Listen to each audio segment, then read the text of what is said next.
calling today's ruling a victory. But they say there's still more to be done as long as abortion is legal in Illinois and other states. WGN's Andrea Medina live at the museum campus with more. Andrea. Hi, Ray and Micah. We heard from some of those advocates and some GOP governor candidates who believe the Supreme Court was right to overturn abortion decisions. They say it is a major step across the nation, but the fight is not over until they're able to advance policies that will protect the unborn in Illinois. Today is a momentous day for human rights in America. Today, thousands of children and their families are protected from the violence of abortion. The mood in this room at the Hilton Garden Inn in South Loop is of celebration and excitement.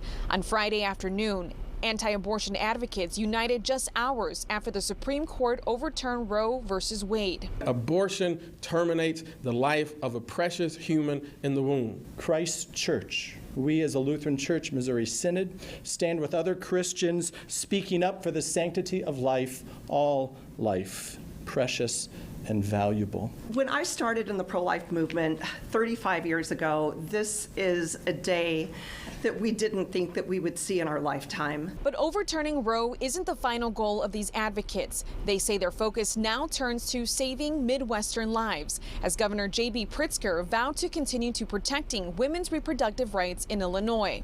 What this decision means is that Illinois will become even more of an outlier against its neighboring states on the issue of abortion. We've often said that, this is turning Illinois into the abortion capital of the Midwest and maybe the country.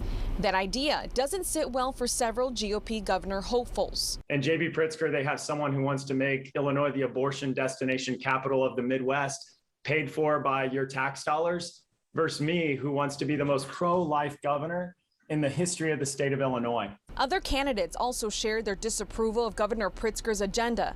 In a statement, Richard Irvin says in part, quote, "As a pro-life Republican, I will continue to fight for every parent's right to know if a minor child is having an abortion, a right J.B. Pritzker has outrageously taken away." Darren Bailey echoed similar sentiments. In a statement, Bailey says in part, quote, "As I have consistently stated for several months, as governor, I will work to remove taxpayer-funded abortion and restore parental notification in Illinois."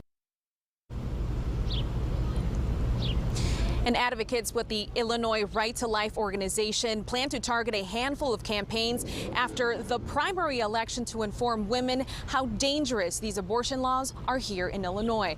We're live outside the museum campus. Andrea Medina, WGN News. Andrea. Former Vice President Mike Pence is calling on lawmakers to take today's decision a step further.